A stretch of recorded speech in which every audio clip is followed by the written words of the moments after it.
not long ago, I saw this quote from Bhagavan where it was a very simple one, but also a very beautiful one that said, salvation is to know what salvation is. And I don't know to which degree this is actually Bhagavan's quote, but it had a ring of truth to it.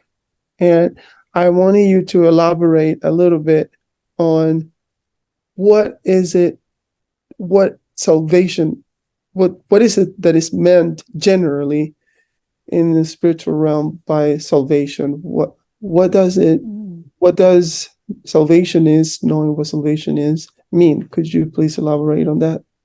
Okay. In Hinduism, sometimes we talk about salvation, about being saved. Often one way in which it's expressed is, even Bhagavan makes a reference to this in Nana, reaching the other shore. For example, in the 10th paragraph of Nana, in the sentence where it says, Oruvan evlo papia irandalam, however great a sinner one may be, instead of, without thinking, without lamenting and weeping, I am indeed a sinner. How am I going to be saved? What is usually translated as, how am I going to be saved? The literal meaning of that is, epidi kadayera pokerain. How am I going to go and rise up on the other shore? That is one way. So the idea is we are all lost in samsara. We're seeking to reach the shore of samsara. In that way, we are saved from samsara. So the word salvation we can apply in the context of Indian philosophy, Indian bhakti traditions, and so on. However, the term that is more usually used is mukti or moksha, which means liberation. That is, samsara is bondage. So we are liberated from bondage. But in effect, liberation and salvation mean the same. It's just, whereas for example, in Christianity, the main term that is used, they talk about salvation. Though that word is not totally alien to the Vedantic way of thinking, it is more usually it's expressed as liberation. And liberation is salvation, because we're being saved from samsara, we're being saved from bondage, we're being saved from, ultimately we're being saved from ourselves, we're being saved from ego. So when we talk of salvation, what are we being saved from? That's what we have to decide. In Christianity, for example, their idea is that we are being, if you're saved from sin. But in Vedanta, of course, sin is a problem. But what is the root of the problem called sin? It is obviously the sinner. So for example, Bhagavan was never much concerned about sins because his focus was on, if the sinner investigates itself and finds out what it is, then we will find that we have never done any action at all, whether good action or bad action. That's the way to go beyond sin. So long as we rise as ego, we are inevitably sinning to a greater or lesser extent. In fact, we can say the very rising of ego is a sin. Bhagavan said, when he was asked about the Christian doctrine of original sin, Bhagavan said, yes, ego itself is the original sin. In other words, the sinner is the original sin. So we need to question, am I, okay, I may be a great sinner, like as it said here, Nam papia irikarena, I am lamenting, I am a great sinner. Maybe the person we take ourselves to be is a great sinner, But or rather, ego, but we are seem to be a great sinner. But are we this ego? If we investigate this ego will dissolve back into its source, and then we will find that we are ever immaculate. We have never risen as ego, and therefore have never committed any sin whatsoever. So the sin is a secondary problem. The root problem is the sinner. The sinner is ego. Deal with the sinner, and all sins will be dealt with.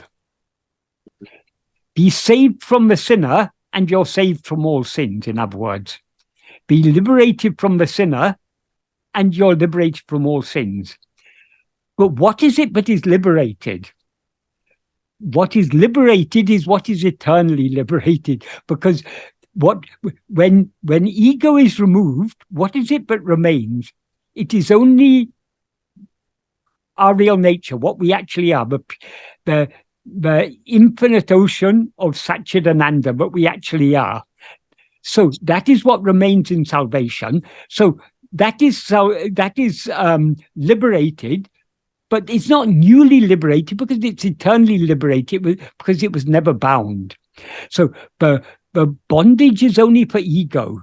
But liberation is the cessation of ego. When ego ceases, it's not that ego existed at one time in the past and has now ceased to exist. The cessation of ego is seeing that what appeared to be ego was actually pure awareness. If you see a rope and mistake it to be a snake, if someone tells you to look carefully at the snake, if you look carefully at it, what do you see? It's just a rope.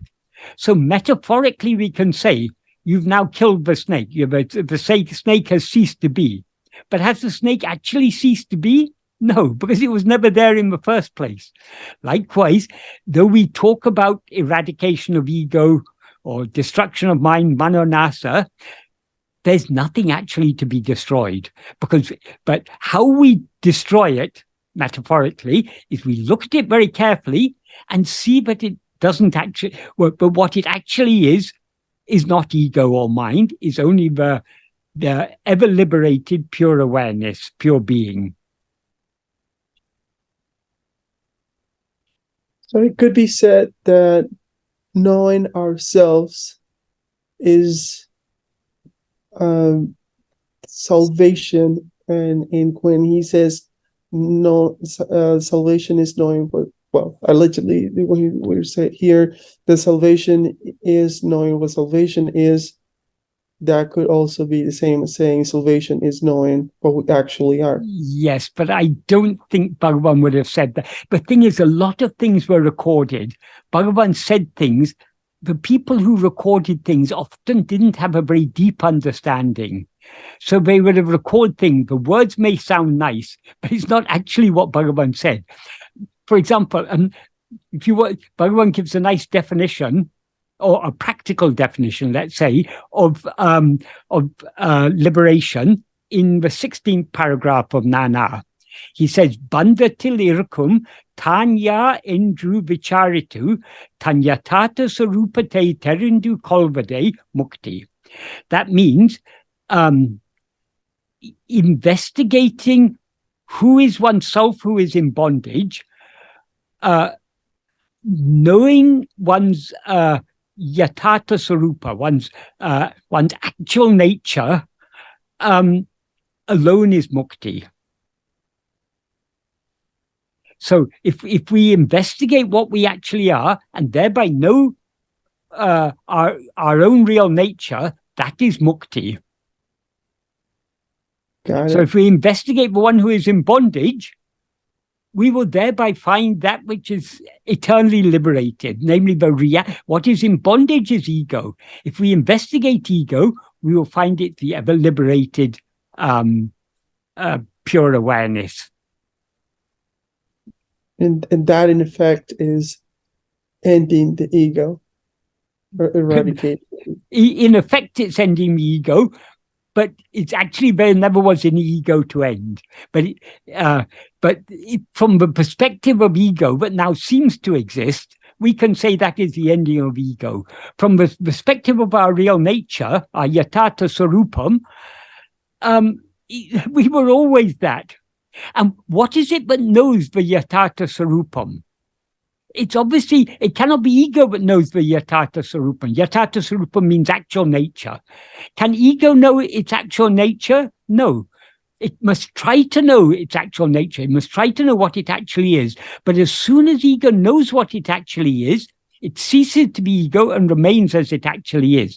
So what knows Swarupa is only Swarupa. And Swarupa always knows Swarupa. So that is often, liberation is often described as dukkha nivritti sukha prapti. That means removal of or cessation of suffering, of misery, and attainment of happiness. But it's also said, but what it is the removal of the ever non-existent misery and the attainment of the ever-present, of the ever-attained happiness. That is, happiness is not newly attained because we are already that. We are already infinite happiness. This is what Bhagavan is saying in verse 35 of Uludunapadu. What that verse means is, being knowing the substance. The substance here means the real substance, paral, what actually exists. So, being what actually exists, knowing it, or knowing what actually exists and thereby just being as we are is the implication. The substance which exists as accomplished, that is, it is ever accomplished. The reality is not something to be newly achieved. The reality is always real. So being knowing the substance which exists as accomplished is accomplishment. So the real accomplishment is only being what always is accomplished, is the implication. All other accomplishments, the word here I translate as accomplishment is siddhi. All other accomplishments are just accomplishments achieved in a dream. Whatever we may achieve in a dream we may win the lottery, or we may win a marathon race, or get an Olympic gold medal, or so many things we may achieve in a dream. But when we wake up, all our achievements in dream are meaningless. So that's why in the next sentence, Bhagavan says, if one wakes up leaving sleep, are they real? Will those who, standing in the real state, have left the unreality, be deluded? So what we are to accomplish is what is ever accomplished.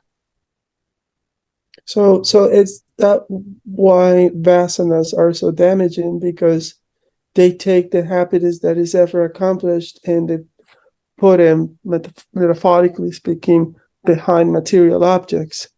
Yes. And so I condition it, seemingly condition that happiness to the acquisition of an object. Yes, but remember, the vasanas are a secondary problem. The primary problem is, whose vasanas are they? It's ego's vasanas. So the root problem is ego.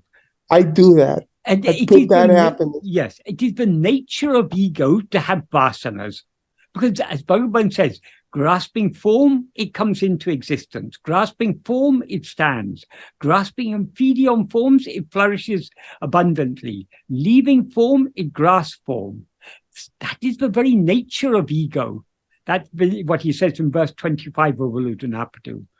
So the nature of ego is to grasp form. Its inclination to grasp form is what is called Vishaya Vasanas.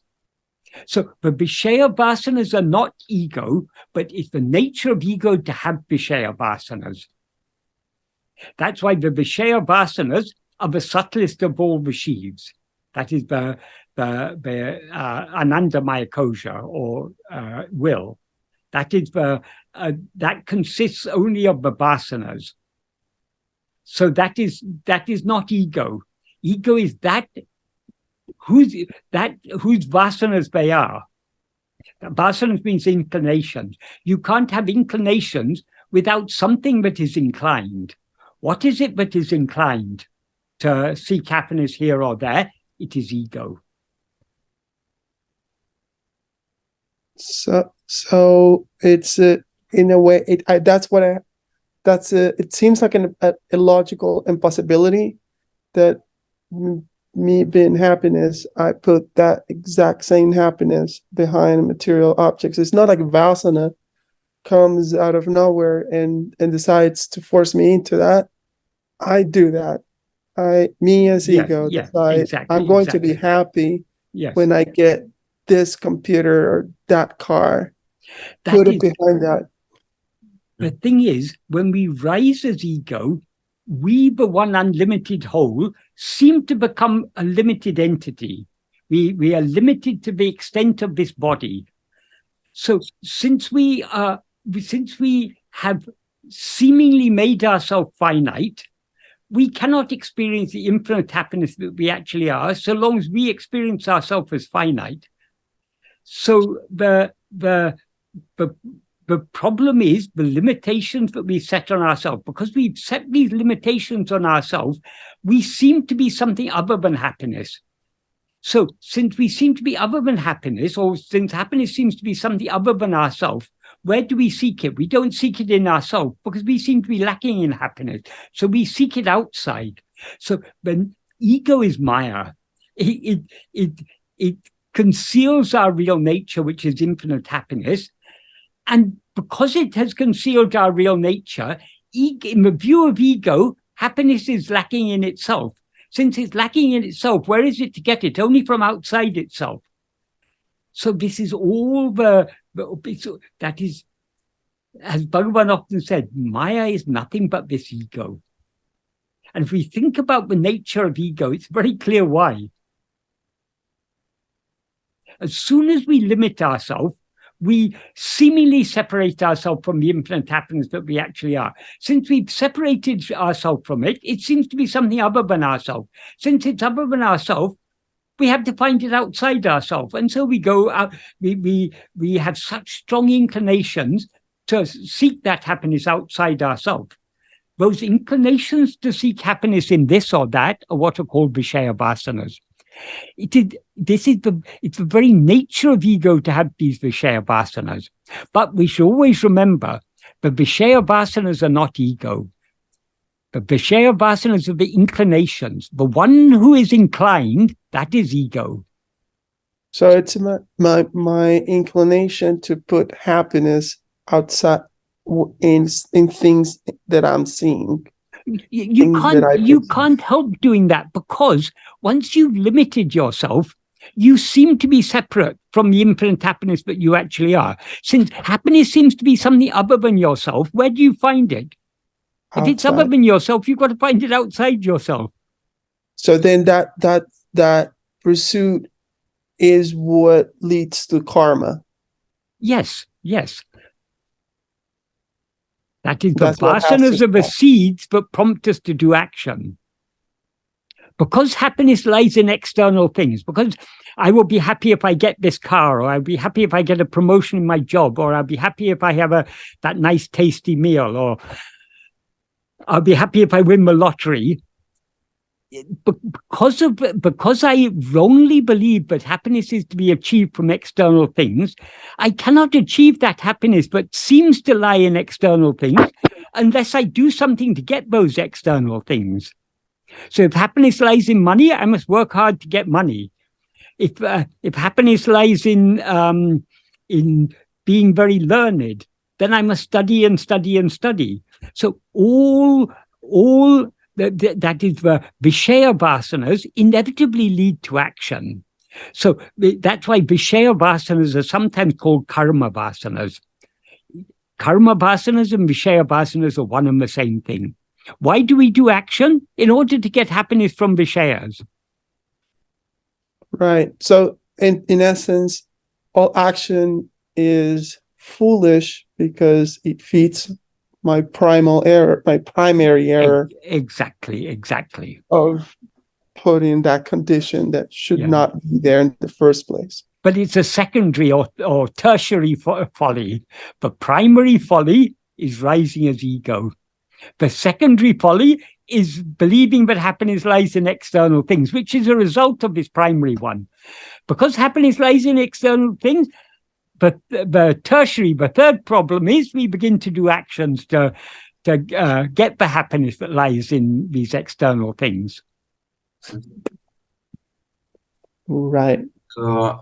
Sorry. But we should always remember that one point Bhagavan is constantly stressing is the root problem is ego. Because since ego is the root problem, the solution must lie not outside, but only in this. Ego must find the solution within itself. Now, None of the problems we are experiencing are caused by anything outside. Because all these outside things seem to exist only in the view of ego.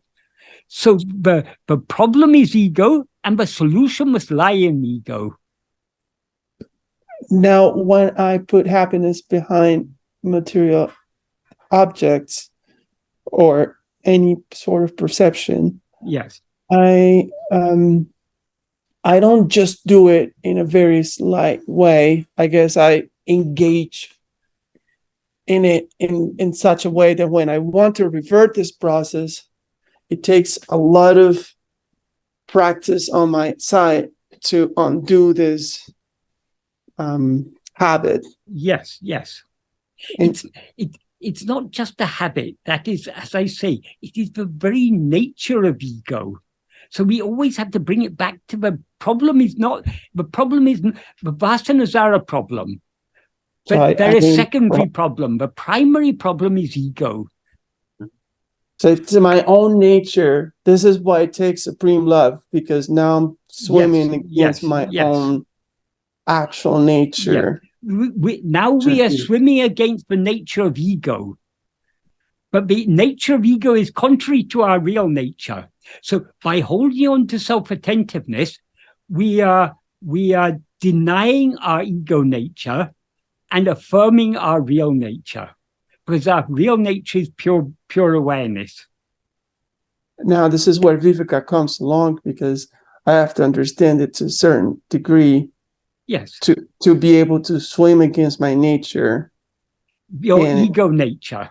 My ego nature. I have to understand what this has to be. Yes. Because your ego nature is opposite to your real nature. Your real nature is just to be. Your ego nature is to be constantly going outwards, constantly doing. And at some point, I guess I'll reach a degree where my ego nature will try to survive, I guess, at all cost. And that's where my viveka has to be strong enough. That's where supreme love comes in. Exactly. Because I have to, that nature has to cease being. Yeah. So it's not just a matter of having a solid intellectual understanding of anything. No, but a clear understanding is necessary in order to understand what the practice is. If we don't understand Bhagavan's teachings correctly, we won't understand the practice correctly. Sometimes people say, oh, I don't want all the theory, I just want the practice. But in Bhagavan's teaching, the theory and practice are inseparable. But we can't even call it theory, but the philosophy is pointing only at the practice. And the philosophy is clarifying what the practice is, why it is necessary. So without the correct understanding of Bhagavan's teachings, our practice will be less than perfect. But in order to understand Bhagavan's teachings correctly, we need to put them into practice. Because if we just try to understand by reading the books and thinking about them, our understanding will always be imperfect. It's like if you want to learn to ride a bicycle from reading books, you can go on and on studying books. It won't help you to learn to ride a bicycle. To learn to ride a bicycle, you need to get on the bicycle and experience the difficulties.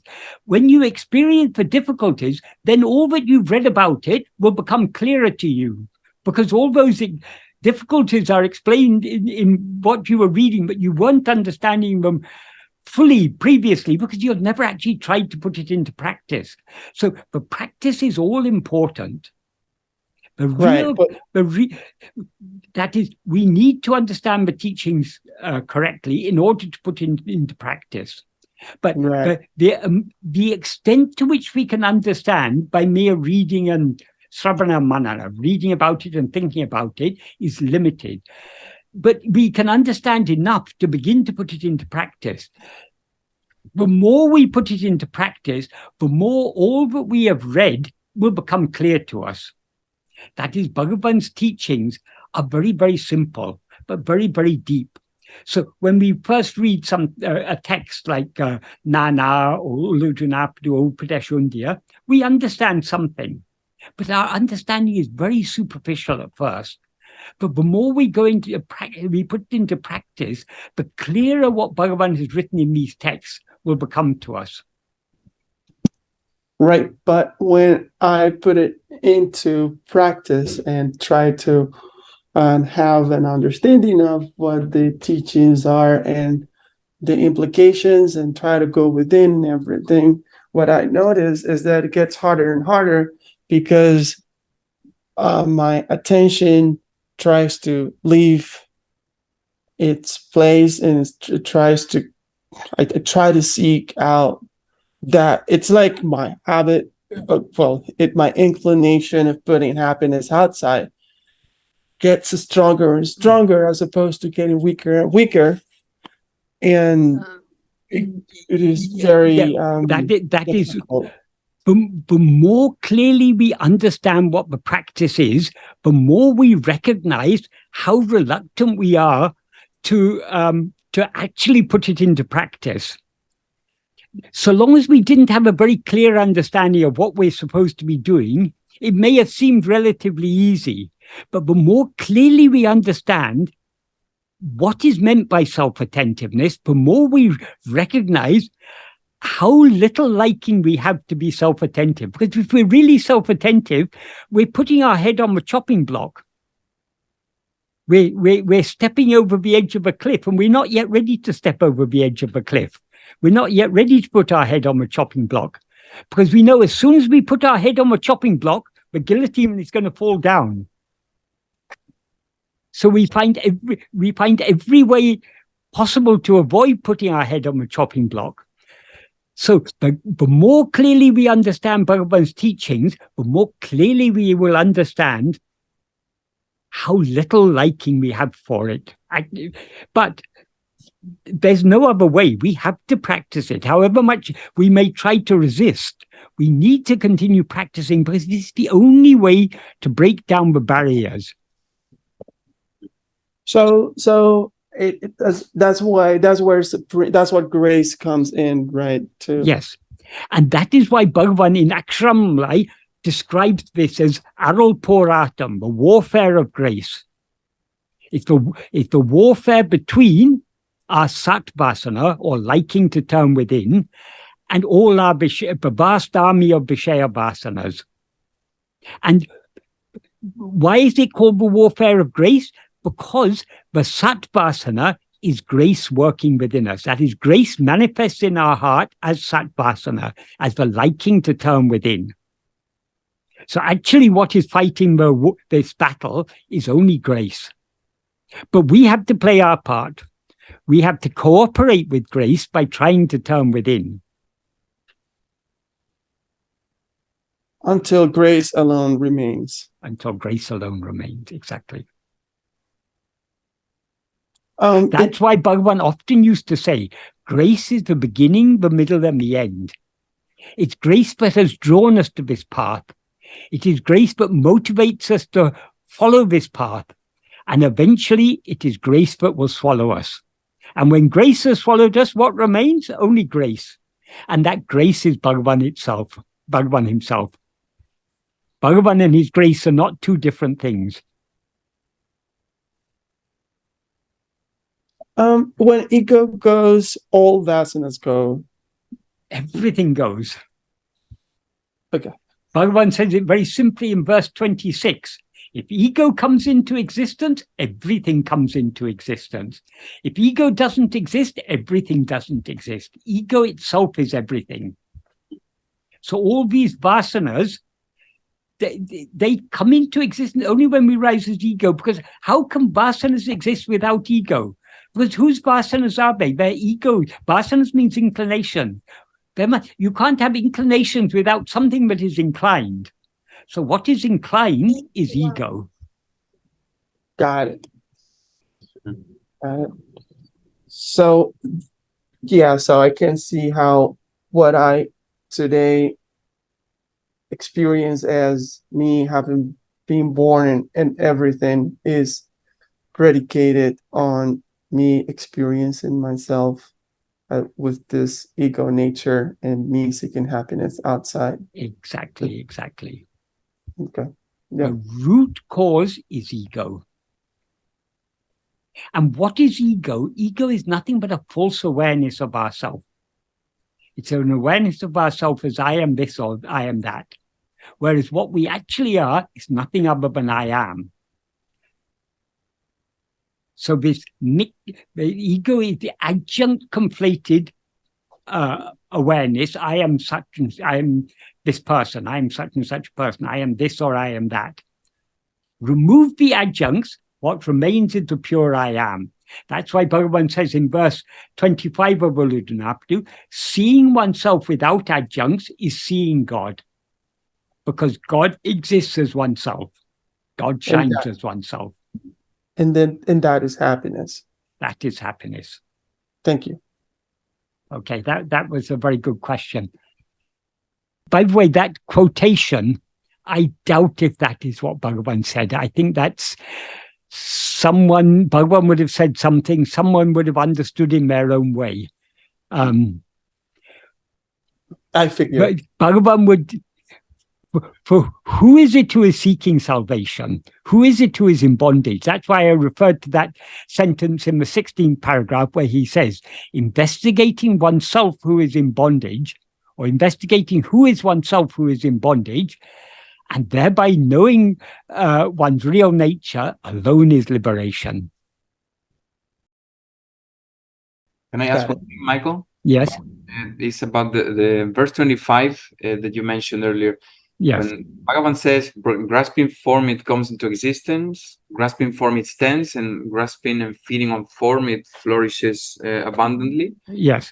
That's the second phrase, because, yes, the first phrase is how ego comes into existence by projecting. We can't even say it's how ego comes into existence. It is the very nature of ego. As soon as ego comes into existence, it grasps form. Because it cannot have grasped form before coming into existence. So Bhagavan doesn't say by grasping form, he says grasping form, it comes into existence. It's coming into existence and it's grasping form are simultaneous. Yeah, and the seconds, by saying grasping form, it stands, what is the added connotation? Because I feel that I know Bhagavan doesn't say anything unless it is important. That is the first form we grasp is the form of a body. We grasp it as I. Only then do we become aware of other forms. As Bhagavan says in the 4th verse, if oneself is a form, the world and God will be likewise. So we can't know any other forms until we have first grasped the form of this body as ourself. And of course, this body doesn't exist before we grasp it. We project it. Grasping it means we projected it and take it to be ourself. And so we cannot come into existence without simultaneously projecting and grasping the form of a body as ourself. And we cannot stand for a moment as ego without grasping a body as ourself. So the first two sentences, grasping form, it comes into existence. Grasping form, it stands. This is the form that is referred to there is the form of a body. That is not just that's not referring just to the physical body. It's referring to all the 5 sheaths. Because as Bhagavan said in verse 5, Udal Panchakosa Uru, the body is a form of 5 sheaths. And grasping and feeding on form, it refers to Vishayas.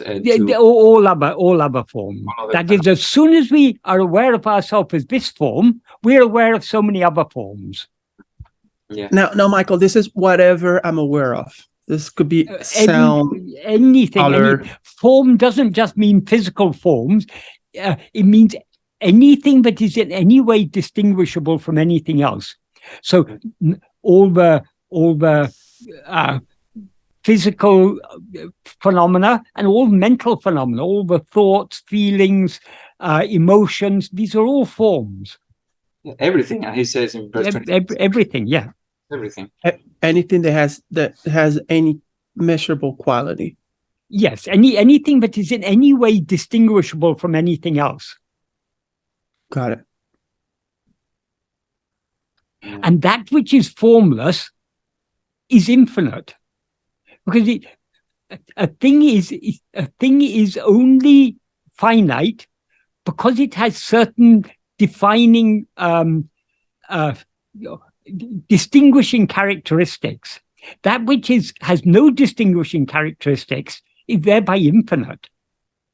So our real nature is infinite. Everything that appears in the view of ego is finite. Ego and everything that appears in its view is finite.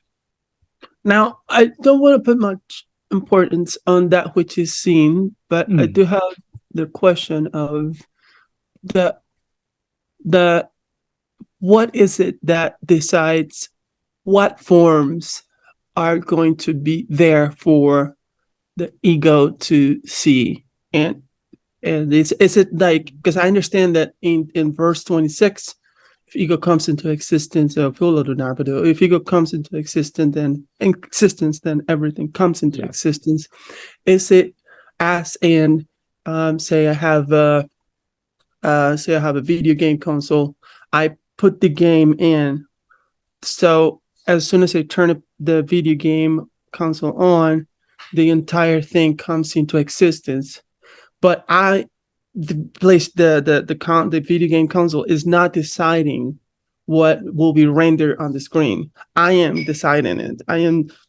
By that I mean God. Is it like a DVD player where that is whatever happens to us. In other words, what we experience in the sense of what happens to us is determined by prarabdha. God. What happens by us is determined by the vasanas that we allow ourselves to be swayed by. So prarabdha meaning by God. By God, yes. God has selected. That is why we say prarabdha, because the prarabdha is the fruit of our past actions. But those fruit have been selected by God. So as Bhagavan says, whether you call it prarabdha or the will of God, it's the same thing. Now, is that why I always, when I remember a dream, I know I dreamed. I know that I participated in the dream, but I never remember me architecting the dream or constructing the dream. Because your experience in the dream is not that you're the dreamer. You in the dream you experience yourself as one of the people in the dream world. So we always overlook the fact that we are dreaming. Because the dreamer always identifies itself with a person in its dream. As a person, the person is not the dreamer. The person is something that is dreamt. So we always overlook the fact that we are dreaming all this. Right. Because we seem to be a part of all this. Right. So in a dream, I'm everything in the dream, so that I can understand. I don't. As Bhagavan says in verse 26 of Ulugnafu, Bhagavan says, if ego comes into existence, everything comes into existence. If ego doesn't exist, everything doesn't exist. Ego itself is everything. What he means by that is, what ego sees as everything is only itself. So the substance that appears as all this is only ego. Right. So I can understand how in a dream I can see everything as so anything in the dream is myself. As if I see a flying whale up in the sky, I don't think there was a material process that brought it into being. Yeah. I can see how that came out of my own projection, my own mind, and also the person I seem to be in the dream, because sometimes I dream myself as a soldier or something. Like I know I've never partaken in anything like that, so I understand that me as a subject and everything else as objects are coming into being the minute that I'm dreaming. But what I don't remember is me planning all of this. No. Because that's God. Yes. Which is not separate from my ego nature. Yes. But it is giving light to this nature. That is, even here we need to refine it slightly. That is, what is dreaming all of this is ego. Ego is the dreamer. But ego, the dreamer, doesn't determine what it is going to dream. That is chosen by God. So we shouldn't conflate ego, the dreamer, and God. God is not the dreamer. God is the one who selects what the dreamer is to dream. And that is very strongly related to my vasanas. So depending on my vasanas and my prarabdha. Yeah, well, but what you experience in the dream is the fruit of your past actions that you did under the sway of your vasanas. While you're experiencing your dream, you're still being swayed by your vasanas, because many things appear in your dream. Some things you like, some things you dislike. All these likes and dislikes is coming from your vasanas. So the content of the dream is determined by prarabdha, or God's will, however we want to put it, amounts to the same. Whereas our response to that is determined by our vasanas. Oh, I like this, I dislike that, I'm afraid of this monster that's chasing me. That's all the internal reaction to all these things, our likes and dislikes and desires and attachments. These are all coming, are our vasanas. But whatever is presented to us is the destiny. I see. So okay. And then it's up to me whether I get swayed by my inclination. Yes, exactly. But I'm still, in any dream, I'm always in a lesser situation where whatever happiness I see in any dream is nothing but my own self, my own nature. So no dream is a greater situation. Any dream is a lesser situation. No. The dreaming mind sees itself as the dream. That's why Bhagavan says ego is everything, because when ego sees many things, it's seeing itself as those many things, because nothing other than itself actually exists. So all these things seem to exist only in the view of ego. Therefore, they have no independent existence. So there's no justifiable dream, and other than just our spiritual progress, because I can see how it takes some viveka to process that. It comes slowly. We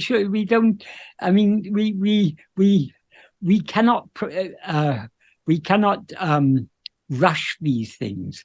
It's like a plant that is growing. It takes time for the plant to grow. Right. Okay. So slowly, Bhagavan is nurturing that clarity in our heart. But in order to allow that nurturing to continue, we have to cooperate by playing our part, by trying to turn within.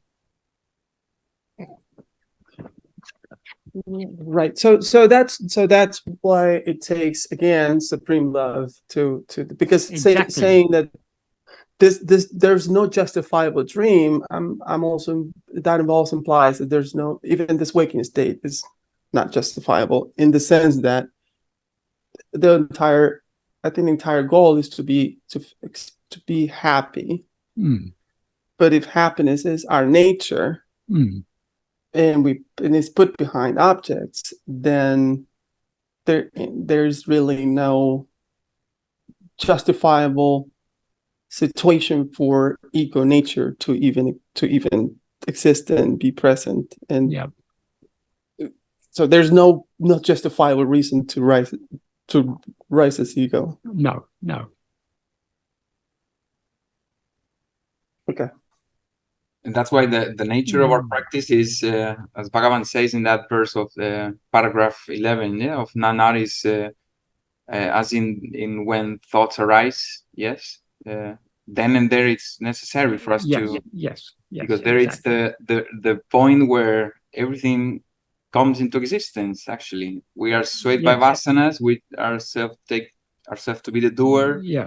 We do actions and we perpetuate the whole cycle. Eh? Yes. Okay. And then as ego, we always identify ourselves with some subject that is not even ourselves. So ego would never actually say I am always some subject in that dream. Yes. Some limited subject in the dream. Well, to put it more precisely, ego is the subject in the sense that it is the experiencer. But the subject always experiences itself as an object. As a body. As a body, exactly. So I'm always a limited The body is not a subject, the body is the object. But the ego that is aware of itself as I am this body, that is the subject. Because the subject is what is aware of all the objects. There always has to be a point of view. Yeah. But the body doesn't have to be, by body, well, I've heard some stories about near-death experiences where the body that is experienced is not a hard body, but there's always a point of view where... That is in near-death experiences. Sometimes people come back from near-death experience and they describe observing their body and observing people weeping or the doctors trying to resuscitate it or something. They, as you say, they're always observing from a certain point. Sometimes they may be up near the ceiling looking down or whatever it is. So the very fact that they have a location in physical time and space means they are they have a physical body there, but that physical body is an ethereal physical body. It cannot be seen or touched or by anyone else. But the one who is observing from that body is able to see all other things. So it has a location in time and in space. And sees multiplicity also. Yes, exactly. Well, and you're also limited. That's why Bhagavan says in verse 5, the body is a form composed of 5 sheaths. Therefore, all 5 are included in the term body. The implication is that we never experience one of these 5 without experiencing all of them. As one unit. As one unit, exactly. But then that unit is always limited, bound. Yes, because it's limited within the extent of a body, of a physical extent of a body.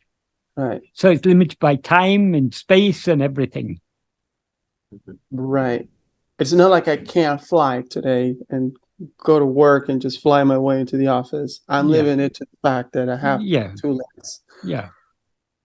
And even though Bhagavan tells us that this is all a dream and our body is a projection of ego, even though that's and we believe that, it's still so real that it's so real. It's so real. possible why is it real? Because we take this, we take ourselves to be to be this, to be this body. What is actually real is only ourself. Since we experience the body as ourself, the body seems to be real. And since the body seems to be real, the whole world seems to be real, because the body is a part of this world. Can this body be real, but the chair I'm sitting on be unreal? Can this room I'm sitting in be unreal? Obviously not. If the body is real, everything else is, all other physical things are real. But if we put the pieces together and we say that, well, we understand that God decides what that which is trimmed, and then it's so real, right? It somehow I feel very vulnerable to God's power, and that makes me say, if I have water today, I thank God for the water that I have. Yes, yes. I understand his dream, but being so vulnerable to his power, to this power, I really very much appreciate it. Yeah. But remember, God is not actually anything other than ourselves. So long as we limit ourselves with this body, God seems to be something other than ourselves. So we say he's allotting the fruit of our karma, selecting what we are to experience in this lifetime. But how is he doing that? Is God actually doing anything? No. As Bhagavan makes clear in the 15th paragraph of Nana, not even a single action attaches itself to God. That means he's ever the non-doer. But by the special nature of his mere presence, or the mere special nature of his presence, everything happens. Right. Well, I can see that because I feel that I look back and I see how this attachment and things that this putting happiness behind objects, it puts a toll on me as an ego. So yes. and I for sheer I don't want myself to suffer, and I want myself to be happy. Yeah. And I can see how, although it seems a little cruel at times to see how many things I've gone through, if I were to look back and retrace my steps, and if I were to decide, I wouldn't change a thing, because that chain of events led me to be here today talking about this. So I can see how love can drive this. Yes.